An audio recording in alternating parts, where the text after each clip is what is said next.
holy slender symbiote Batman.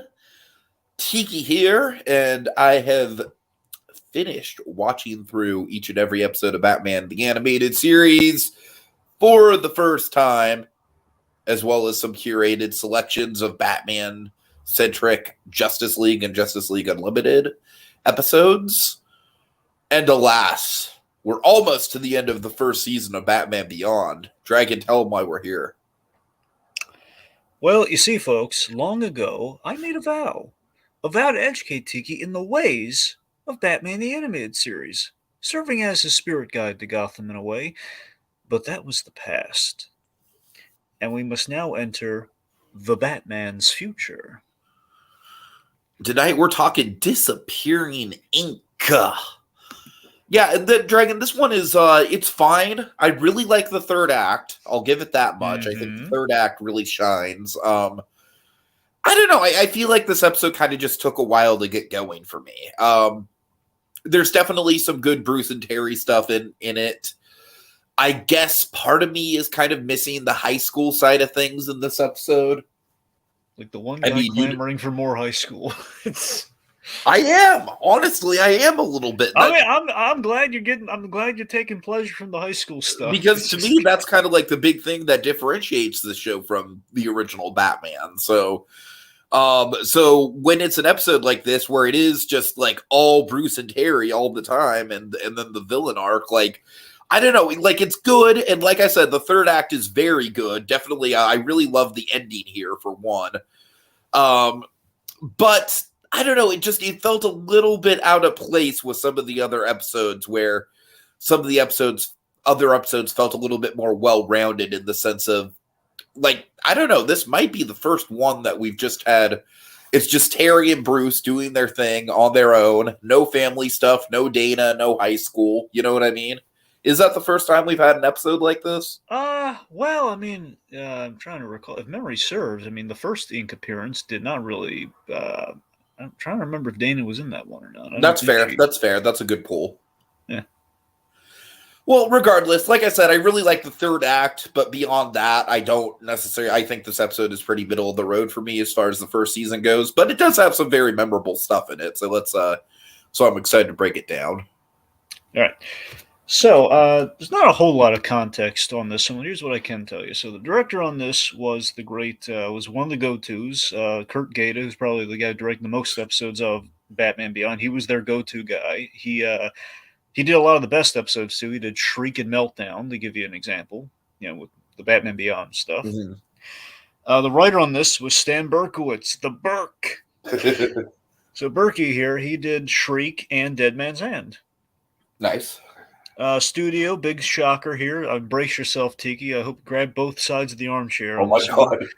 Yeah, Coco, big Coco, K-O-K-O, and a little splash of Dong Yang, of course. So just kind of like kind of recidivism. Damn it, Dragon! I just fell out of my chair. I didn't take your warning seriously. No, you didn't. You should have got the chair with like the little seat. That's what you should have got. You should have got the paraplegic seatbelt there. Oh my God!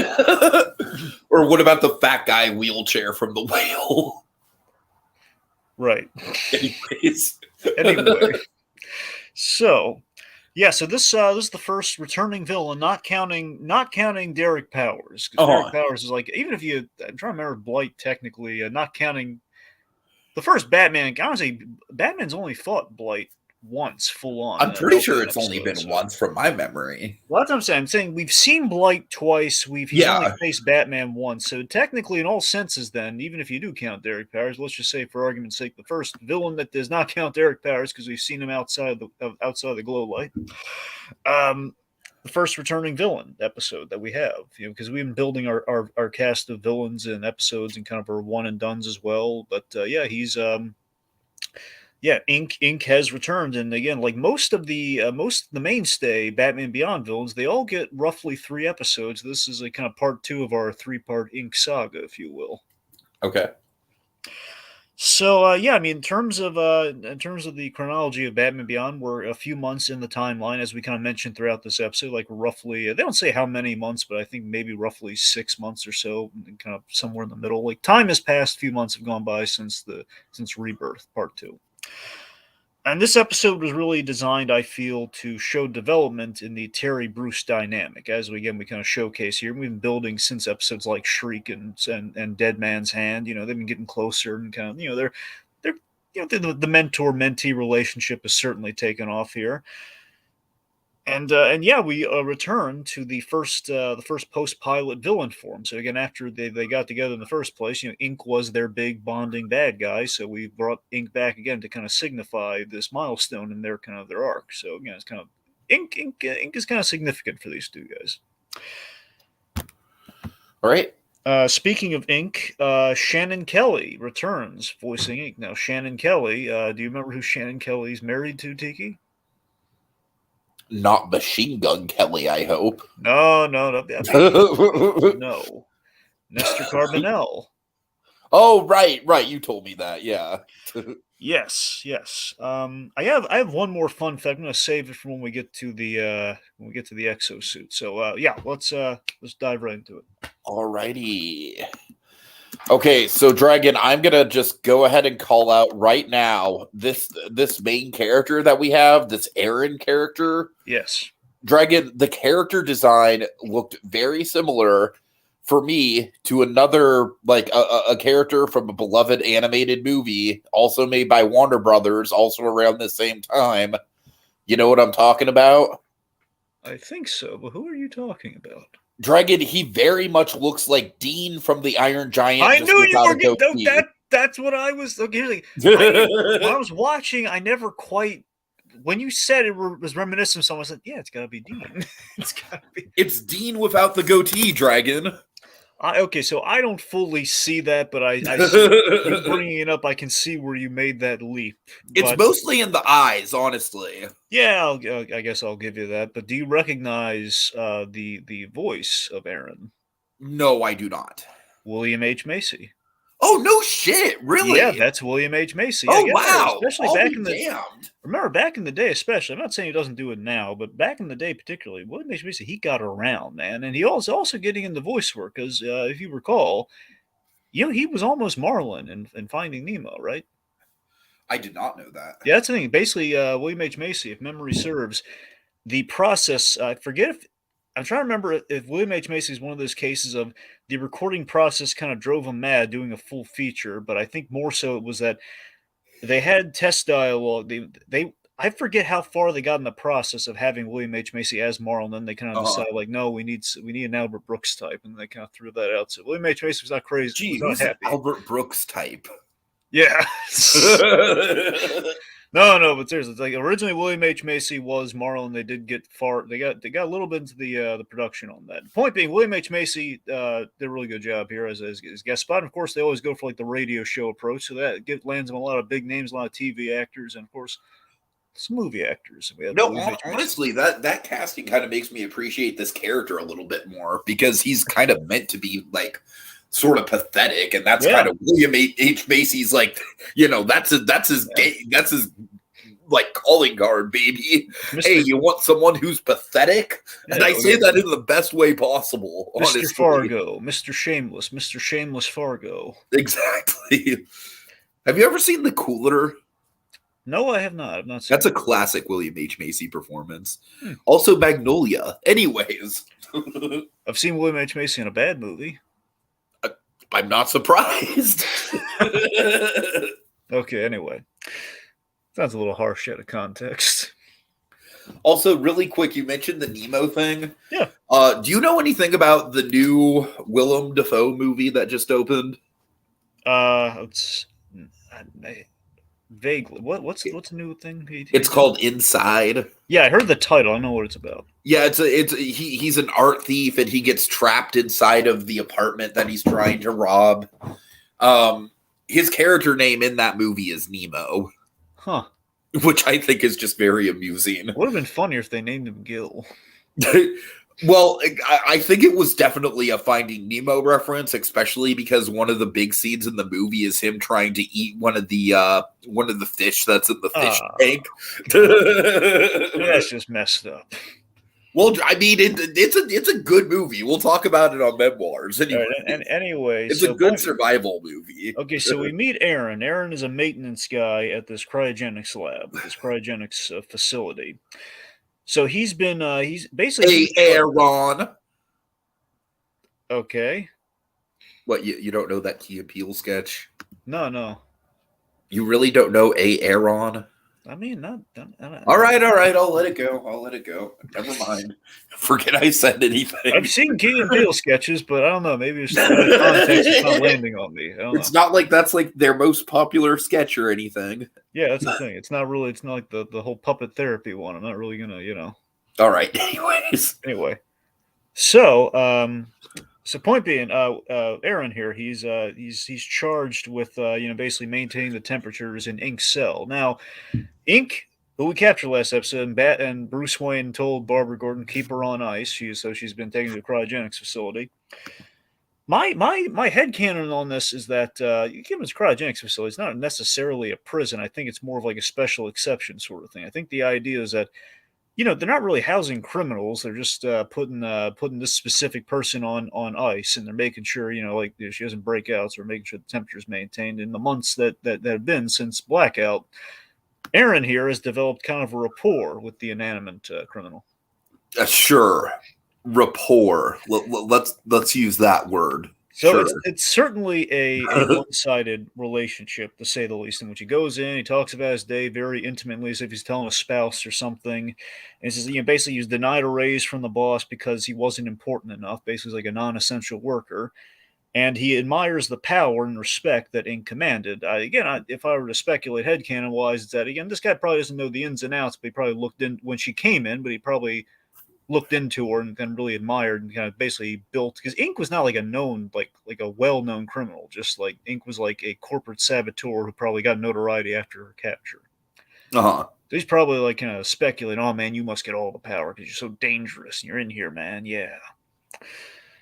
So, point is, he's got a sad life, and Inque's all that he's got, and that's just truly sad and pathetic. That like this one-side conversation with this corporate Inque saboteur lady is all he's got. She's the only one who listens to him, and he's called in to see the boss, and he kisses the block of ice for good luck. Thankfully, oh my god. Thankfully, it does not. I think there's a. And you know what, Dragon? Honestly, before the kiss, I was kind of just being like, you know what, like. Yeah. This is like, it's a little odd, but I would like, I probably wouldn't do it as excessively as he is, but from time to time, you want to vamp to yourself, and having, I don't know, I don't necessarily think it's that weird, but yeah, the kiss is what puts it over the edge into creepy territory. Here's sure. There's I'm sure there's a funny outtake somewhere, not really, but there's like a funny outtake where it's like a Christmas story where he gets stuck on the block of ice. Oh my god. Literally the whole episode is just like, it's just Batman trying to get him free. Okay, just hold still. Oh my god. No, that's what I call a bottle episode. Oh, there you go. It's like, hey, old man, you have any idea how to... Has this ever happened to you? Well, once with Ivy, but it's a whole thing anyway. Anyway. So, okay, point being is he gets called in after he's making kissy face with the block ice. And then the boss is more or less just saying, like, what are you doing, you freak? So first of all, I love the transition here because we frame the shot like it is being caught on camera, then we reveal the camera. That's a pretty good transition. So again, you the audience are like a second or two ahead of the situation. So Mr. Chandler basically chews Aaron out over falling in love with essentially a prisoner, and I wonder why he's more upset by the fact that basically essentially a prisoner he's probably not supposed to have any contact with, or the fact that he's romancing an inanimate object and it just doesn't look that good. I mean, for me, it's probably the latter, honestly. That's kind of like the more disquieting thing. Well, I wonder, like, if there's, like, of course, now, it's so weird because in some sense, obviously it's sick and wrong, but in some sense it is kind of discriminatory what's happening here. Oh God! I mean, Tiki, there is actually the objectified. I saw this on Boston Legal once, and I thought it was hysterical. I forget the actual term is. That's the one with Shatner, right? Yeah, that's the one with Shatner. Yeah. Oh God! So yes, there's there are people out there who are like objectophiles or something, where essentially they can have meaningful attachments like a mannequin or something, so like inanimate objects. So Okay. Oh on God! Boston Legal hilariously, there was a woman. Don't make me break out the Dahmer impression. All right. Okay, my point is it was much more hilarious on Boston Legal. And Boston Legal was like a woman in love with like office supplies, like a toaster or something. It was really funny. Dad, I watched this episode of Batman Beyond, Dad, and it really spoke to me. Well, he's not Southern. Hey, Dad. I really felt her, Dad. Hey, Dad, do you think we can get get a block of ice and maybe put a mannequin in it? And just, Oh my God. All right, we got Koski. Cold. We got Koski in the comments. He said, "Why is Batman fighting the symbiote in the thumbnail? Is this a crossover episode?" I guess why is robot Batman fighting?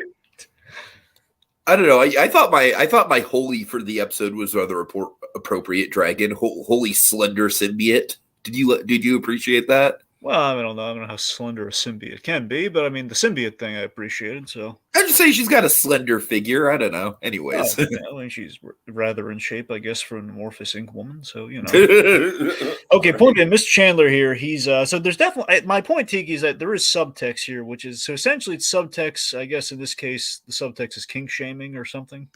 Sure. So basically, again, the whole which honestly is a pretty. If that's really what they're going for, that's a pretty progressive thing to have in a kids show in the fucking late '90s. Honestly. Now, my headcanon here is I'm assuming the reason the camera was there because you'd wonder what would they really need to capture in a cryogenics facility. I think like it seems like this is like a recent addition, given how Aaron's reacting to it. You think if this guy had been here for a long while, he would have realized there'd be cameras there. I'm thinking they put this camera there because this is a high profile, again, it's a prisoner in a cryogenics facility. Right. That's kind of that was my thought too. Yeah. That's my assumption there. Because what if she breaks out or what something happens? And okay, make sure it doesn't happen. Also, I don't know. You might just have cameras on it just in case, like, there's like a change in the temperature or something, just to monitor it. I don't know. Regardless, a recent addition nonetheless that is thrown for a loop. And again, it's just, or maybe he was. I just read it as he was just stupid and not paying attention to his surroundings. Honestly, that's how I read it. So I loved like the little like cruel detail of like you have like this guard that the guard that brings him in, he's kind of smirking at the ridiculous once the footage is played in the room. So it's like they have like a third party and there's adding extra judgment. So it's like, so we have just like what he's doing is icky, but it's not right for Mr. Chandler here to essentially blackmail him into like, essentially going to the review board with this. Like, well, you can go to the review board. That was the one part that was a little messed up for sure. That's a thing. So there's definitely something progressive by the same token, kind of like not right about it. It's just. I mean, it's like a couple steps away from necrophilia. You know what I mean? I know that's the thing. So, the fact that there's like a living person in there, but not quite living. That's the words. Right. Anyway, but I love again the really edgy thing they have in there with kind of the subtext and the parables here is like they're gonna find out you're because you can barely say the words because again it's kind of necrophilia, but it's not per se necrophilia. Right. And again, on a kid's show, by the way. Yeah, you're definitely not saying necrophiliac on a kid's show. No. We do some gruesome stuff in the fights later on, but we'll get there. Anyway, so Aaron, he gets his revenge. What he does here is it's a good revenge too. It kind of proves how essential his duties really were because he basically he kind of goes to the roof and he disconnects the power so that his whole thing is temperature control. So yeah, let's see how non-essential I am now. So Inque escapes. She's in the building. Meanwhile, in the Batcave. Yep. So Bruce has finally agreed to give Terry a tour after like 6. Again, they say 6 months. So there you go. It's been about 6 months. Where I got that number from. Yeah. So nice little like back and forth banter about that. Yeah. So they're taking a tour, and we see the exosuits. This is the robot Batman image Koski was referring to. Yeah. So the exosuit it basically amplifies effort and endurance. And the backstory on this is that Bruce it's a little up in the air whether this was a prototype to the Batman Beyond Batsuit or if this was Bruce Wayne. Maybe at some point, because he said he tested it, but it didn't work. Bruce may have attempted to make a comeback, but at a certain age, because of his heart problems, it just didn't take. So we learned this thing. He tested it. It put too much strain on his heart, so he couldn't use the giant mech armor as a band-aid solution for him getting a little over the hill. And yeah, so this I've been hyping this up for a while. Too. This is the big episode where it happens. Terry doesn't believe that a heart problem stopped him from being Batman. Would I lie to you? Well, no, but you hold things back. It took 6 months for you to give me a tour of the cave. Well, we've been busy. He says, well, someday you're gonna tell me the real reason you stopped being Batman. So just that moment right there. I love like Bruce, just still ashamed about the gun. And I think ultimately that's why he does not want to tell Terry. He just doesn't want to face what he did in Rebirth. All right. So while we have an alarm going off, Bruce says he's got like alarm systems rigged up in different places to keep track of their friends. Oh yeah. Yep, the new rogues gallery that they are building, Bruce keeping tabs on people. They find out it's Inque, which is not good because Inque gave them a run for their money. So Inque, so Terry's about to go after Inque, but he says, "Wait, Terry," and he hands him the freeze gun just in case. Now, before we move on, I just want to mention this real quick so I don't forget about it. The exosuit, I like to think so. It was designed by a character designer. Pretty much did all the stuff I loved. The DCAU, Wolverine, the X-Men. He did some spare superhero stuff in the years after the DCAU. Also worked on The Simpsons. Tommy Tejenda, or Tehenna, if I'm saying that remotely correct, he's an Argentinian character designer and animator. He designed the exosuit, and I'm convinced the exosuit is in reference to Kingdom Come, which had a Batman that looks a lot like the Batman Beyond version of Bruce Wayne, who had to wear this exosuit to be Batman. I could see it. Yeah. Also, the image, I know it's a freeze gun, obviously, but the image of Batman handling a gun is never not going to be weird. I mean, the freeze gun makes it a lot easier, though. I mean, no, obviously it does, but it's still like there's just there's always going to be for me that is like Bruce Wayne and guns. It's just, anyways. Sure. Okay. So we have basically the GCPD are outside the cryogenics facility. There's a hostage situation going on, and we seemingly are releasing the hostages. But one of the GCPD officers on the inside, who was first on the scene, being taken hostage, he's wearing a black coat. Suspicious. Yes, so Batman is. I love how this is a very Spider-Man situation. This is very classic Steve, Stan Lee, Steve Ditko era Spider-Man, where Spider-Man being perceived by the media and by the authorities as the bad guy. Here, where he's trying to do good stuff, Batman just tackles this cop out of left field. Then what is he doing? Who's this? What's this crazy bad guy doing? So it's a misunderstanding. The GCPD is like, oh, he's trying to freeze one of our cops. Like, how does the guy not know that she is literally on his clothing? Well, I don't know if he has much control over the situation. Oh, you think she just possessed him? Okay, that makes sense. No, not possess. She's not a simp. She didn't possess him. I just mean, like, I think she just kind of climbed on there in the midst of, like, as he was just desperate to escape. Right. I don't know. You're right, though. As we see in this scene, though, the GCPD, aside from Barbara Gordon, not too bright. I think we've kind of dumbed down in the future a little bit here because, we have this one stupid. Is that like subtext, or do you just think they didn't put as much thought into the writing with the GCPD this show? I mean, in this case, I think it's intentional because we have this bit that happens. So Inque is revealed, and we have your line, Tiki, one of your big lines. Where Batman's he's basically on the ground and says, "No, you don't understand." Oh no, yes, oh my god, yeah, Dragon. It sounds exactly like how me and my friend used to do it. Just like that's what I was you thinking. Don't understand. You don't understand. So oh my god. So the coat comes alive. Inque's revealed. I mean, look, to be fair, I will say this much though. In the writing, though, the coat thing does feel like a necessity of like, okay, well, we need. That's what I'm saying, man. It's a little bit of a cheat. The coat's a cheat, but then again, what's about to happen it does kind of justify the state of the GCPD right now. So Anyway, so we reveal Inque. Inque breaks the freeze gun, which is not good. And we're taking away all the easy solutions here. Well, I like that sort of thing in the writing. That was good. Anyway, so Batman gets into a fight with Inque. He's kind of flailing around, and he's basically entangled with Inque. And then one of the guys says, "Oh, shoot her! Shoot her! Sorry, shoot it." But what about Batman? I'm What sorry, about Dragon. him? I believe you mean shooter! Shooter! Yeah. Jurassic Park reference. Sorry. Mm-hmm. So what about Batman? What about Batman? What about him? It's like that guy was the lead cop there. Such a prick, right? Yeah. That's what I'm saying. It's like just shoot him, and of course, just in shooting the guns. Period. The gunfire scares her off down the storm drain. Maybe the Bat knows something and turn around Bat X. Because why would he help those guys after they botched things so royally? Could have gone there, just froze the guy, thawed him out, put Inque in a bag, and it would have been done. All right. Do we have any comments you want to bring up? Let's see. So Kofsky says Alfred can hold a gun, Bruce cannot. This is science. Yeah, I feel that. Yep. It says you don't understand. Guy who doesn't understand English. Yes. Yes. All right, so Terry reports the bad news that she got away, broke the freeze gun. How can it get? That's not the worst news. It gets worse.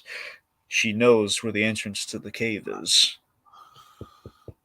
All right, so we cut back to Aaron's apartment, and I swear to God, this guy looks so much like Dean. Well, when he's in the robe, he does. Okay, when he's in the robe. Okay, admittedly, if it's Dean with a shave when he's in the robe. That's what I'm saying. Yeah. Anyway, it's borderline distracting. Favorite little detail. It's a small detail, but rarely do you see. I like that he's eating pretzels. Yeah. The bag of pretzels, just gloating over his handiwork. I do like him gloating. He's like, how does it feel? Yeah, like, oh, who's not important now. It's kind of like when I drive by my old work and see them struggling with storage issues. I'm like, wish you had me. Anyways. All right. So, Inque drips in through the window, and she knows everything about this guy because she was awake during her time on ice. She heard everything. So he's having a could have had a V8 moment, and she's like, no, I won't tell anyone, but you're gonna help me. Yeah. And if he plays, he says he'll never call the cops because he does have a lot of respect and admiration for her. It says, I'd do anything for you. And basically, she offers a reward if he plays his part right here. So, Inque's got a sidekick. Oh, yeah. Blot Boy. Blot Boy. Good one. Can't have the blot without the blot. All right. Meanwhile, Dragon, Terry McGinnis has taken up welding. Yeah, a certain friend of ours is getting jealous. I was gonna say, yeah. No, but yes, Terry, he's sealing up the cracks of kind of basically the big entrance. Basically, the entrance of the Batmobile comes through in the Batcave. By the way, that's where this is. Terry's sealing up the cracks. Of the I just love the image of Terry wearing the welding mask, just like dead ass, like serious, hard at work. Me being the gadget nut that I am, I like the fact that it's like plastisteel. It's the highest quality of like industrial sealant. I just really like that. Sure. So this is really, again, I think we have some great Conroy coming up here. We have a few. I think we have a few light samplings of For me, I actually think the great Conroy moment is a non-verbal bit. Well, yeah, we do. Yeah, we have a lot of great That's the tricky part with the great Conroy because he's so great. Dragon, I feel like at this point we've kind of broken the seal on using non-verbal stuff for great Conroy moments. Okay, I guess we'll see. Okay, point being, we have a nice moment here where I love the cockiness that he like. It's kind of like less cockiness, just more. I love that. It's kind of a fun mentor-mentee moment where Bruce has been around, and I love Bruce being a little, little know-it-all here. As Bruce being a little smug Bruce, which is, you really think she's coming here, don't you? He says, well, yeah, she knows the way. He says, like, basically saying, well, it was dark that night, and the Batmobile was fast, and then there's the way you drive. So giving Bruce some funnies here. It's kind of nice. you have a better plan? I do. And Dragon, he's so condescending. He's practically like, "Isn't that cute, little buddy? You want to go to Exactly. McDonald's?" I love it's so darn cute. Love that. So we have this bit here where he has a great. Here's a contender for a great Conroy, aside from the silent one that we're going to get to later. Says, do you have a better plan? I do. It's called getting to know your enemy. I'll be at the microscope. All right. Meanwhile, Dragon, who wants cheese? William H. Macy wants American cheese. Love William H. Macy making the big sales pitch to the amorphous. Just William H. Macy making fucking like you like American cheese? American cheese slice grilled cheese sandwiches is just perfect, Dragon. It's just perfect. And Tiki, it's the last grilled William cheese H. Macy probably literally eats that for every meal. And Tiki, it's the last grilled cheese sandwich you'll ever make. Oh my god. That's true. That's true. So Inque's not hungry, and he offers like, "Well, you want to wash up?" Like, no, thanks. He says, "Well, you're in that storm drain an awfully long time, and we set up a little seed planted here. I don't like water." I love the animation too. I love how she like extends her head. Yeah, it's like, idiot. I'm made of ink. Okay, I don't like water. I don't bathe. Okay, I'm an amorphous liquid. I don't bathe. What do I look like, James Cameron? Oh my god. That man does nothing but bathe. James Cameron's bedroom is just one giant bathtub. No. Here's a he literally sleeps in water like Affleck Daredevil. Imagine. Oh, that's better. I was thinking something else. I was thinking something cuter. Imagine this. Imagine like Catherine Bigelow's kind of, or one of James Cameron's ex-wives, just like rolling her eyes at this moment and living with James Cameron, where James Cameron's like in the bathtub and he's going dive as he just gets in. He has like a little submarine, little bubble bath. Oh my god! I got to admit, like, part of me kind of lost a teeny bit of respect for Cameron when he didn't show up for the Oscars. Not gonna lie. I mean, I still respect him, but, a little part of respect. Well, when's the last time he's even been to the Oscars, though? Well, I don't know. I probably in 2009 when Avatar came out, honestly. Right. Anyways. Okay, point being. Okay, Koski says, "Aw, Terry, it's adorable how much of a noob you are, little buddy." Oh, God. Anyway. Yeah, so Aaron, then we have this really awkward... James Cameron's bathtub is a smaller bathtub inside of a bigger bathtub. Sounds about right. Yeah, God.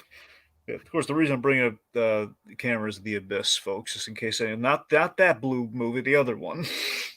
I mean, I just kind of assumed it was because the dude is literally obsessed with water. No, he is obsessed with water. Also, it does bring parallels to this episode, where I think in Aaron's mind, he imagined this encounter going a little bit like Shape of Water, only you can get powers at the end of it. Oh my god, right? I think that's how Aaron saw this episode going, but no, Aaron's, we have this awkward... expectation, reality.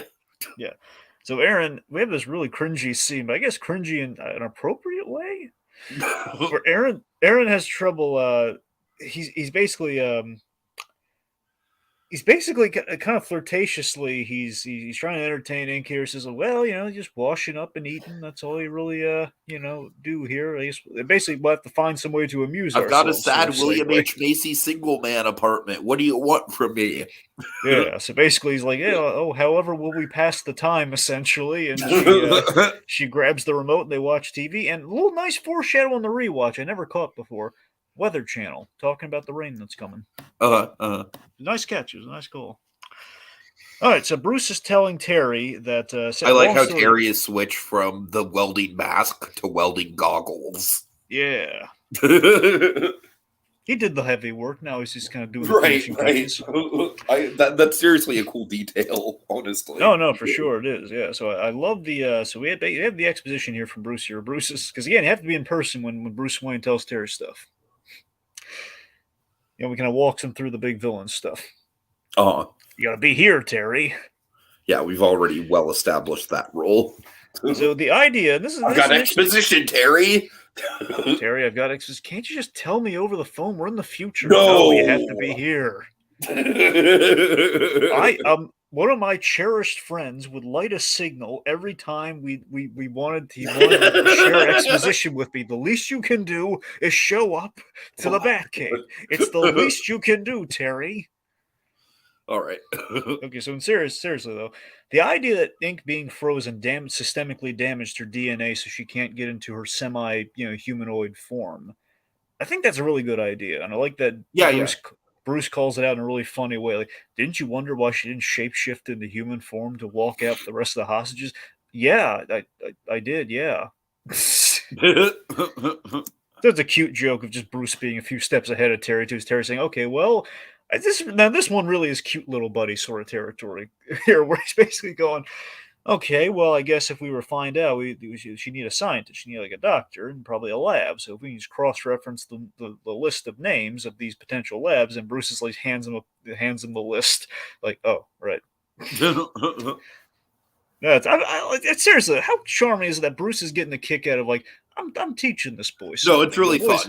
And honestly, I think you're right. Like that is probably one of the big parts of this episode that I appreciate is that kind of that camaraderie building that's going on in this episode for sure. Also, it's a little subtle detail. Terry doing the welding in the first place, he was inspired by the first Inque episode where he had that bit in Blackout where he's like, man, you really are prepared. So Terry's trying to be prepared like Bruce Wayne.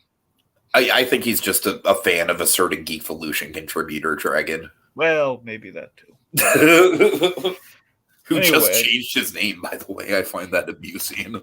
Yeah. Well, not it's not that recently, but well, he didn't like change his name full on. He's changed the name of the channel, so it's not. Well, yes, I know, yes. Yeah. Anyway, so now before Terry leaves, Bruce gives him a big plot device, a literal plot device. It's a gadget. he gives him the electrical batarang, which I tell you, every time I went to Target recently when NECA put out the Batman Beyond Batarangs, it was kind of the bane of my existence because no, I don't want the blue one, I want the red one. Yeah. The electric batarang essentially is done on short notice. It's no freeze gun, but as we established in Blackout, electricity is at least will stun her enough for him to have an advantage. So be careful. All right, so we're at Fulton Labs. Inque is rocking the Casablanca look. Yeah, I really like that design. Yeah, little Ninja Turtles. It's almost a little Dick Tracy as well. Well, it's very Dick Tracy, yes, Dookie, yes. Uh-huh. All right, so let's see. So they kind of pose as as kind of like a little lovers looking for some privacy here. Says, oh well, as the guard walks by, like, hey, what's going on over there? Oh, we're looking for some privacy. Is all. Carry on.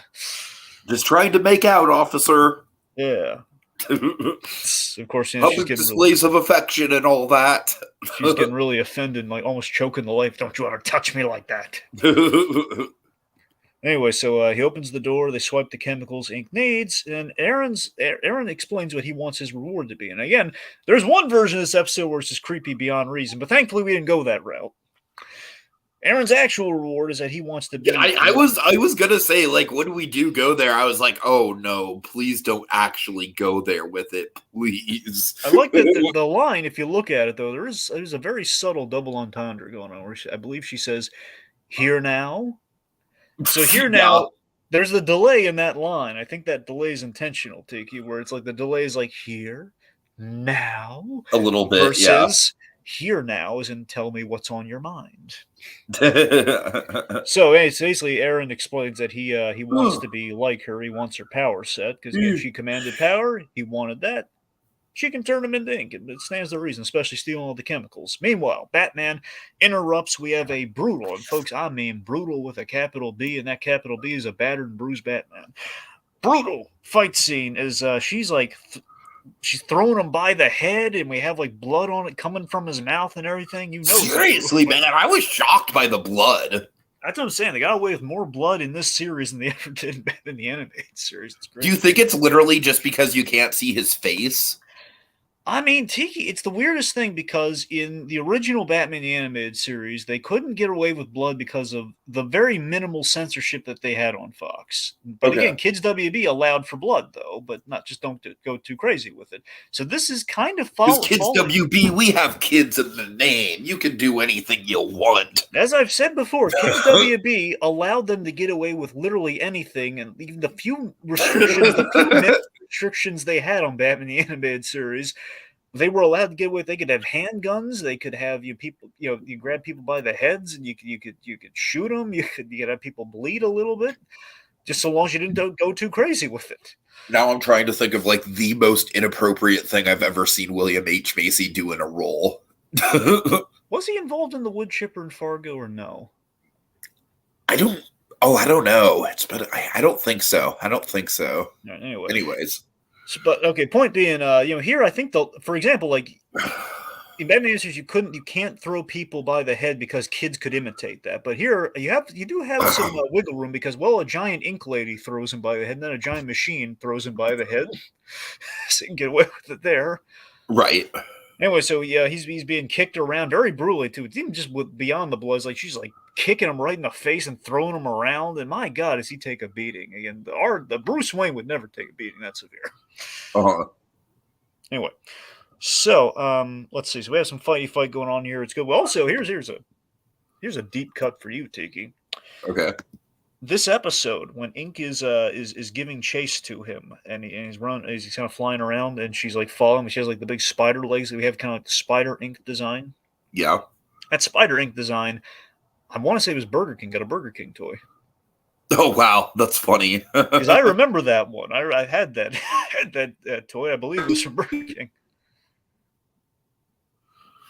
Yeah. All right. Anyway, so let's see. So Batman, she tries a move from Clayface. She tries the suffocation move. Basically, she encases him and she tries to suffocate him to death like Clayface did the Batman in Mudslide, and then he rockets his way out of there, which is cool. And it's a one cool thing with the orchestration of the fight is that he threw the electric batarang and missed from the get-go, so it's like up in the rafters the whole fight. Then he's flying directly to that thing so he can get the advantage. He throws it at her. It seemingly works, but then, of course, a matchstick moment here. Aaron's got one of those mover machines, and he knocks Batman for a loop, and he grabs the device and breaks it. So Batman's up a creek, and he gets head thrown and knocked out, and he's bleeding profuse. He's bleeding a lot from the mouth after he's thrown by that little. No, that's what I'm saying. The mouth bleeding is that's what got to me for sure. Yeah. So Inque wants revenge on Batman for what happened in Blackout and damaging her DNA in the first place by catching her, putting her on ice, etc., etc. But says, well, go on and kill him then. Well, no, I need him and the old man from the cave. Bum, bum, bum. Trap.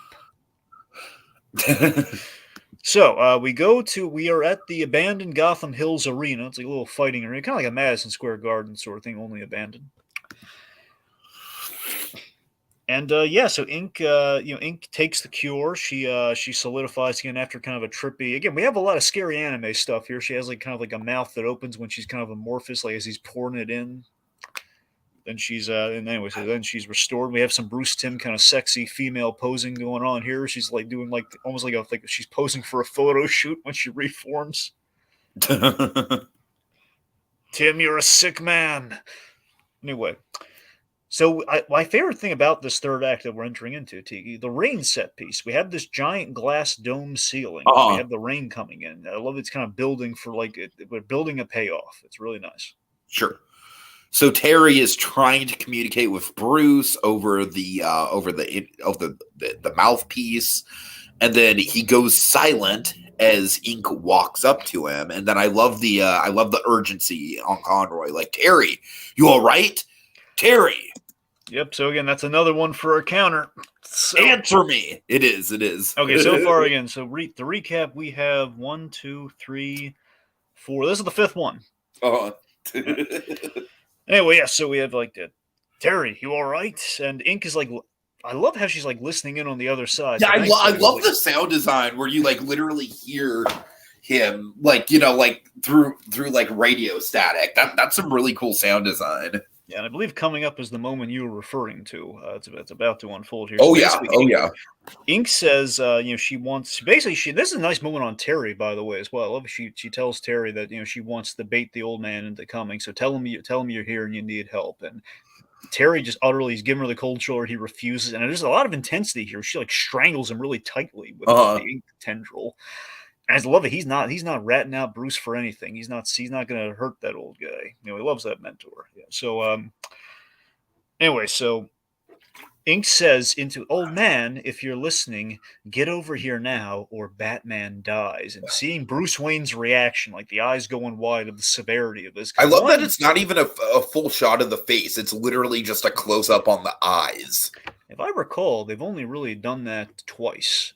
They do it here, and they do it in Return of the Joker.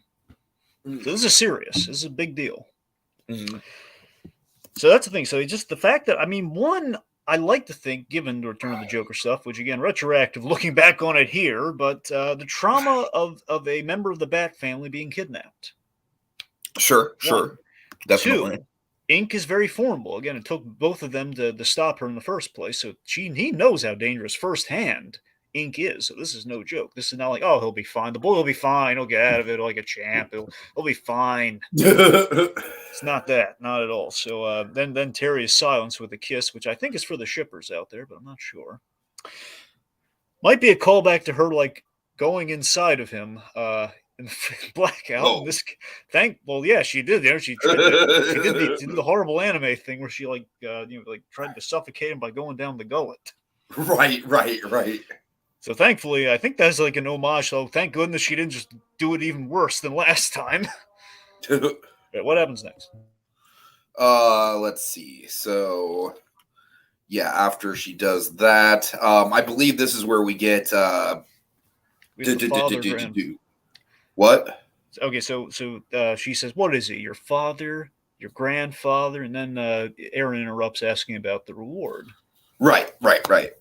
And man, this Aaron is he's so pathetic this episode, man. He really is. I mean, the William H. Macy casting is spot on. I'm not calling William H. Macy himself pathetic.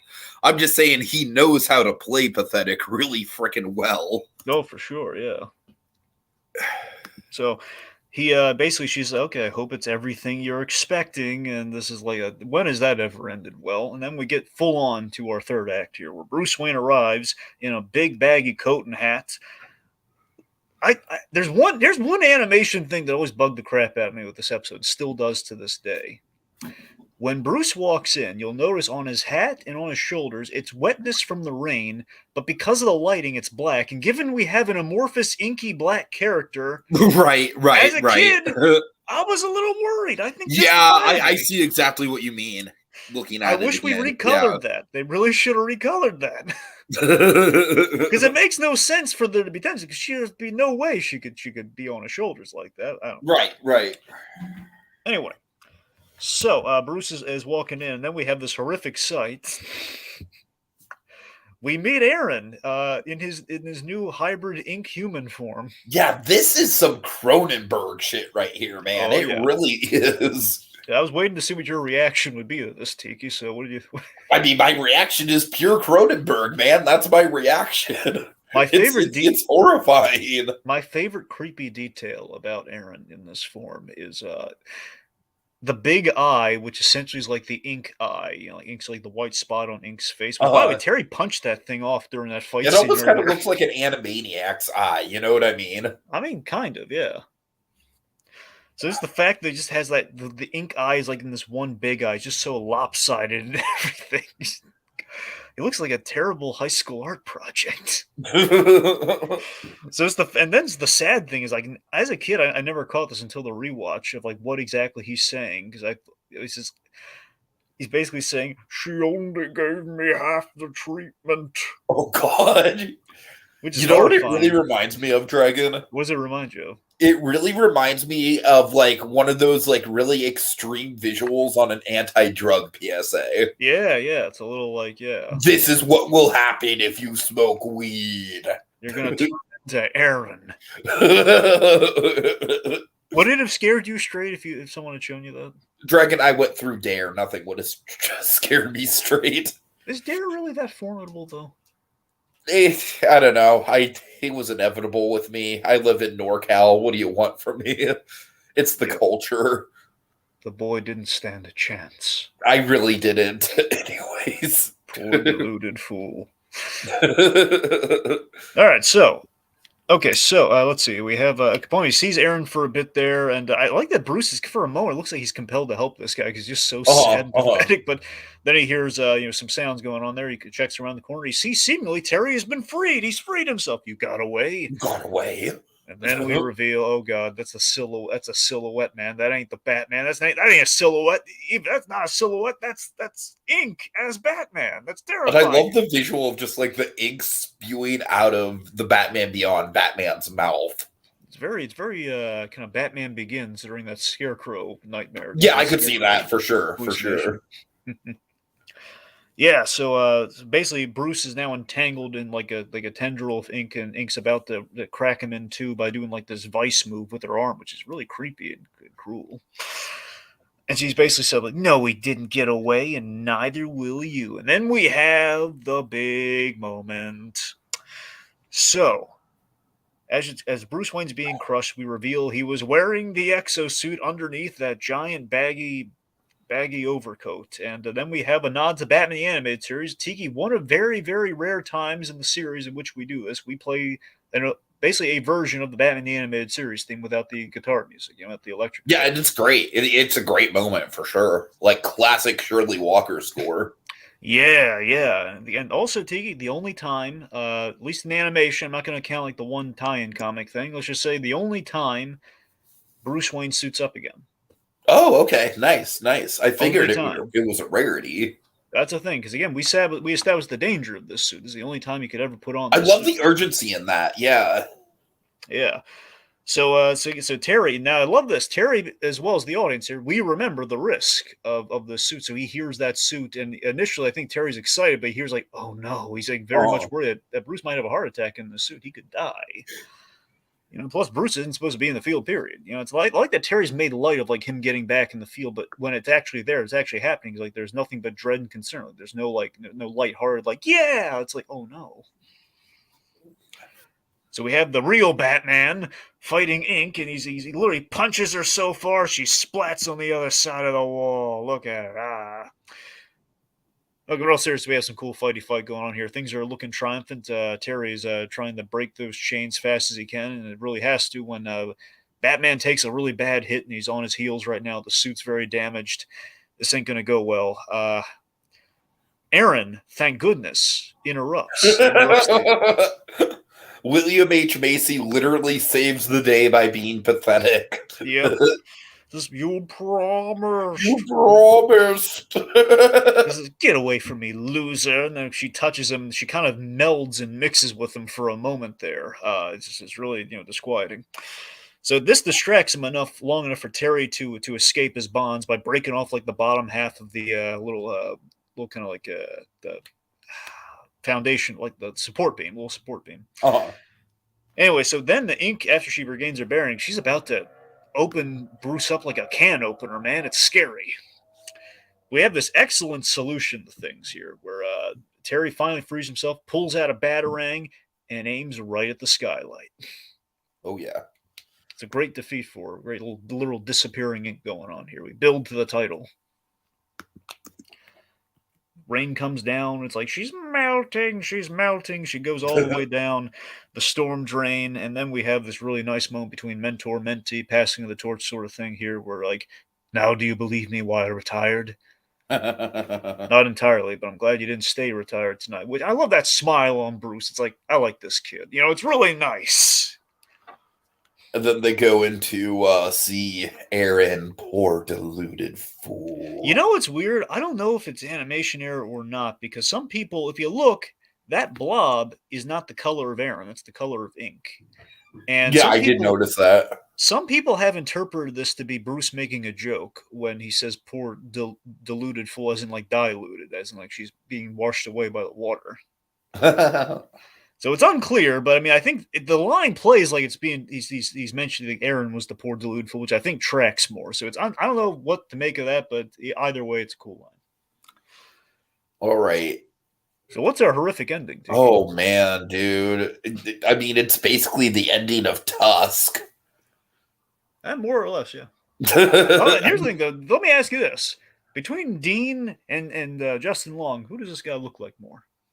Oh, definitely Dean. Really, still Dean? Okay. Yeah, definitely Dean. All right. Anyway, you know what's this going to sound really mean to Justin Long? Oh no. when he's in the amorphous,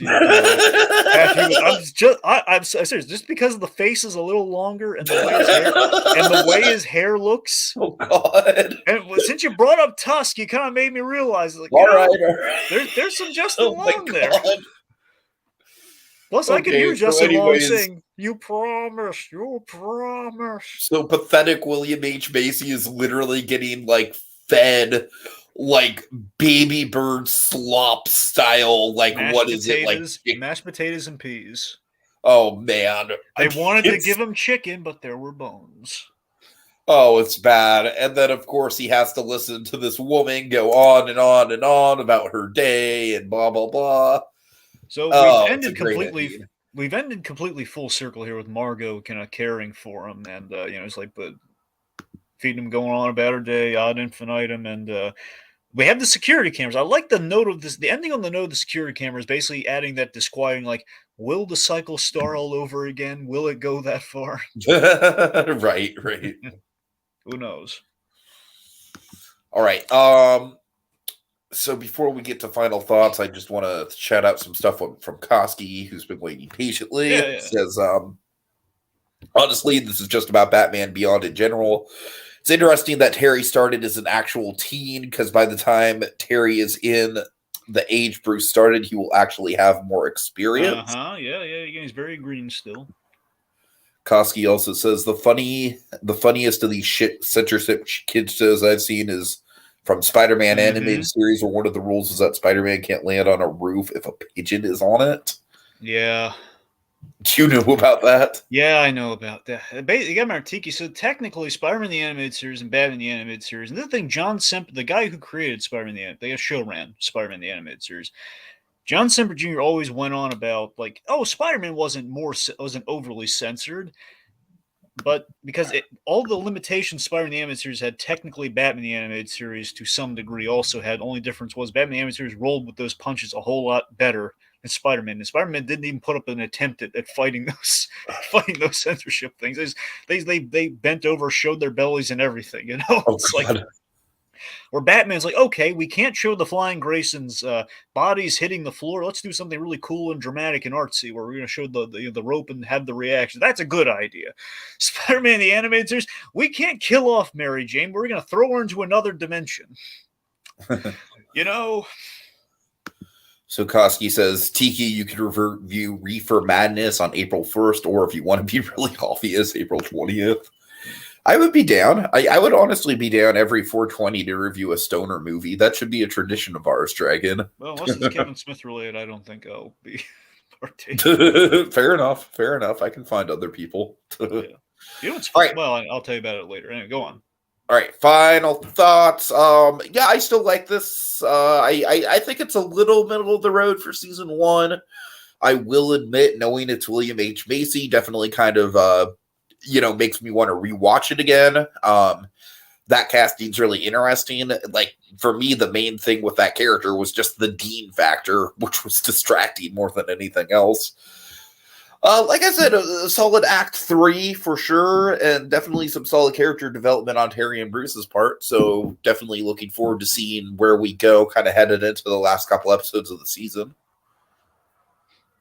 Yeah, this one was always a nostalgic one for me because it was memorable for a number of reasons. The biggest one being, from a simplistic view, which is like we put old Bruce Wayne in a bat suit, which is like the only time we ever did that. It was always plus it was in a cool robot suit, which obviously got the mind to go in like, oh, amazing, a cool robot mech, which some shows like The Batman years later went really mech crazy. And like that Bane episode is like, there's mech and then there's, this one had like a big, like, oh God, he could actually die wearing this thing. That's dangerous versus like, let's just have Batman in a giant muscle suit fighting a giant muscly Bane. Let's do that. But no, this is just honestly, again, the fact that like when I look back on Batman Beyond, the Inc episodes, I think there's a lot of menace and there's a lot of connectivity between the Batman, the Batman old Bruce Wayne kind of dynamic. So I like what we did here. I think I still doesn't top Blackout for me, but I think it is interesting. It is fun, and I think it does have kind of like kind of a cautionary tale on the whole like don't team up with the bad guy sort of thing. So I think it still does stand the test of time. But now I think it's more like it's really cringy in the right ways when you look at oh man he's kissing the ice cube and he's he's turned into a Cronenberg kind of horror show at the end. Like I don't know, there's a lot of good in there. It just doesn't have quite the full on narrative kind of like crux that Blackout had. But still, I'm constantly surprised it was in season 1. Just given the fact we had both 2 out of the 3 Inc episodes in the first season. I assume this is the only time we get a repeat villain in the first season. Well, not counting Blight, obviously, yes. Not counting Blight, yeah. Yeah, not counting Blight, that's correct. Huh, okay. I think Inque was just kind of popular, and again, maybe a part of me wonders if it was kind of a Spider-Man craze. Like, Venom was in the 90s. People were going crazy for Venom. As given the Spider-Man influence on this show, I don't know if maybe the Black Amorphous kind of symbiote thing perhaps permeated. Unclear. But anyway, it's a fun episode. Alrighty. Okay, take us out. And also, of course, thanks to Koski for joining us, as always. An assassination plot. Barbara Gordon's husband. Relationship reveals. Can the Batman stop this silent killer before the former Batgirl's husband dies? Tune in next time to find out. Same animated bat time, same animated bat place. On the next visit to Batman, or I'm sorry, let me say that again. On the next visit to Batcave Beyond. You promised. You jumped the gun. Yes, but at least I didn't forget the name of the show. I'm sorry. Okay, 3rd time's the charm. On the next visit to Batcave Beyond with a touch of curare. You promise. You promise.